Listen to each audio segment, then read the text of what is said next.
tips to eating out. Oh my gosh, that's a big subject right there. People struggle with that, and we've got a lot of things that can help them. So I think let's take it from the top. Can you sort of have some help eating out? Is it possible to eat healthy? Yes, well, number one, I just tell people, be the boss. When you go to a restaurant, be the boss. No bread, avoid the extra oils, avoid the extra sugars, and avoid all the extra sugars. So obviously, we're trying to avoid that. Would be a rule, right? There's one thing that I like a tip that I like to talk about with people. So when you get your menu, they give you the menu. The waiter says, "Here's your menu." You look at that menu. I want you, instead of looking at that as individual single meals that are put together like that and no other, look at that whole totality of those things as a buffet. Because in the back in that kitchen, there's a bunch of bins with everything in there.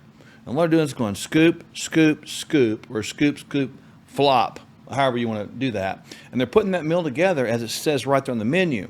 So what you can do is you can say, okay, if the entree choice has, for example, grilled fish and it has mashed potatoes and corn, you say, I don't really want mashed potatoes and corn. And you look up the menu and you see grilled vegetables or you see broccoli. You say, may I have grilled vegetables or broccoli in place of the corn and mashed potatoes with this piece of grilled fish? And the waiter's going to say yes. At worst, they might say, well, there's a little upcharge, like $1 or $2 or $3. But in that case, you're actually making a better choice. Yes. I often will look at the menu online before I go to the restaurant. That gives me the intentionality of what I'm going to order when I get there, so I'm not tempted by anything else on the menu. I've seen all of the choices. I definitely don't go in hungry. No. And I've looked at that menu before I get there. Well, then that's a good one. I think leads it to another tip is not going in like starving and ravenous, because we make worse decisions typically. You can have some water. If you'll just drink some water and fill that stomach. A little glass of water? Yeah, fill that stomach up with some water, and you go in there a little bit. You can actually see that you'll eat less if you're sipping on water slightly. I'm talking a lot, but sipping on water slightly between several bites, that's actually a good thing.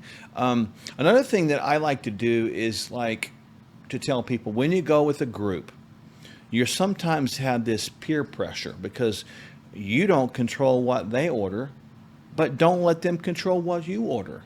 In other words, don't be the first to order. Yeah, well, be the first to order, or don't participate in someone else's misery. I mean, you have people that have this shame game they play. They say, gosh, Michelle, can't you have a little fun? Come on, eat a piece of pie with me. Gosh, what's wrong with you? Well, we don't fall for that anymore, and you shouldn't either. There's nothing wrong with you. You're just choosing to make your own decision about what you put in your mouth, and there's nothing wrong with that. If somebody's trying to force you to eat something, they're probably going to force you to think something. And for a person trying to force you to do anything is all about control. And that's not really a good thing to hang around with anybody like that. That is true. Another good healthy tip is, the dressings. A lot of times they'll toss the lettuce or the spinach or the greens in a whole amount of dressing. Therefore, you don't know the calorie load that you're actually going to get. So you could have them put the dressing on the side. That's easy. And you could do the old Weight Watchers trick, dip your fork in the dressing and then put it in the salad or whatever. A lot of times we tell people to do this, if you're uncertain about a dressing, you can always use the vinegar and oil, but make sure that the oil is like olive oil, because sometimes they can be other kind of oils like a canola oil or something, which is not any good. So you can actually get that on the side and actually increase some of those good healthy fats there potentially with that. Another good tip is don't drink your calories. If you're drinking any kind of fruit juice, or you're putting sugar in your tea, or you're drinking sweet tea, that's just fast absorbed sugar. So skip the drinks that are calories, have water, and eat the calories instead. Like eat a piece of fruit instead of having fruit juice. The stomach is the size of a fist, not the size of a beach ball. Right? So everybody go like this right now. This is the size of your heart. Now remove one fist, boom, that's the size of your stomach. So what does that mean? If you want to eat less at the restaurant, and even eat better, start with a salad. And that means you're going to chew your food. because you can't just inhale a salad, you have to chew it. So that will slow down the time in which you eat, and you'll fill that fistful size up with some of this fibrous food, and it will sit there, and you'll eat less on your main meal. So I tell people, start off with some roughage like that every single time. Get yourself a salad and start with this sort of pre-meal, and that will help you not eat as much in the main meal. I like that. The stomach doesn't have any teeth, so chew your food until you chew your food into soup. And you'll oftentimes discover some really cool new types of flavors that you wouldn't have understood as you're inhaling that food. So chew your food. Your stomach doesn't have any teeth. Digestion starts in the mouth. So as we really chew and masticate that food, it's easier on the stomach and better on the digestive processes. A little, we do this a lot too. Sometimes we'll order a soup sometime beforehand. And I know it kind of goes somewhat, it might seem a little contraindicatory with that idea. You said don't drink your calories, but soup has some nutrients in it, and it also takes up space. So it's actually some kind of nutrients that take up that space in that belly, so you do eat less during the meal. So you can start off with a good hearty soup, like a good hearty vegetable and beef soup. We've done that many times, and that's been great. Or some sort of a vegetable soup as a general, like a broth soup. Those are good as well. The other thing we do is we always share a meal. We look at the portion size, and if it's late at night, it's often a portion for two. So we'll share that portion, and if we're going to each have a portion, we'll plan to take half home. There was a lot of tips that we talked about here, and folks, here's the thing with this. Take all these tips. I really encourage you in this segment here to go back and write them all down. Just make yourself a list and start employing those, because that will help you navigate the waters of a menu at a restaurant, even navigate the waters in front of your peers and friends out there. So we can actually make a restaurant visit healthy. Up next, our financial guru, Kirk Elliott, gives us advice on what you need to know at this time in history.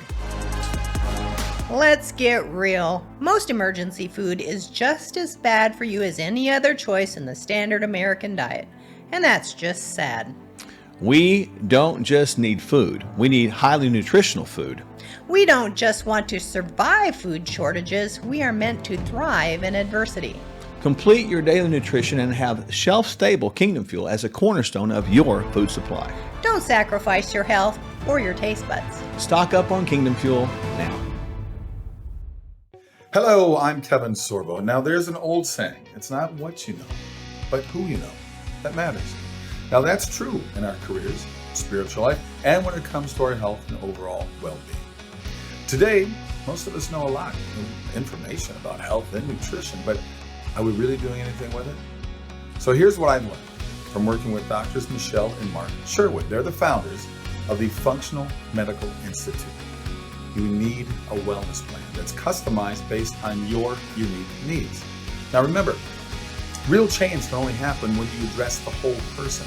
That is exactly what Mark and Michelle do, and why they are people you should know.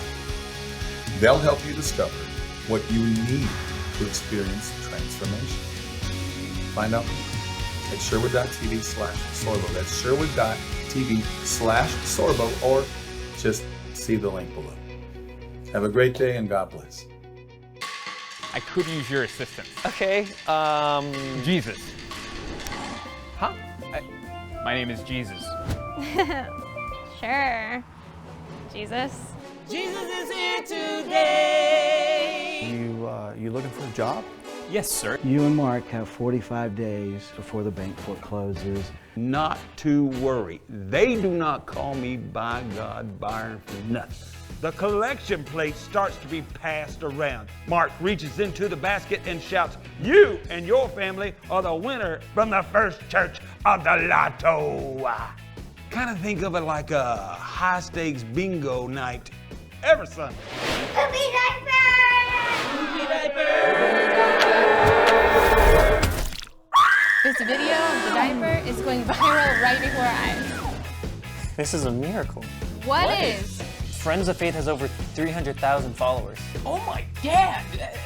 That's more followers than Moses had. Jesus! Take the wheel! Just say it. No, Stop take the wheel! I got it, buddy.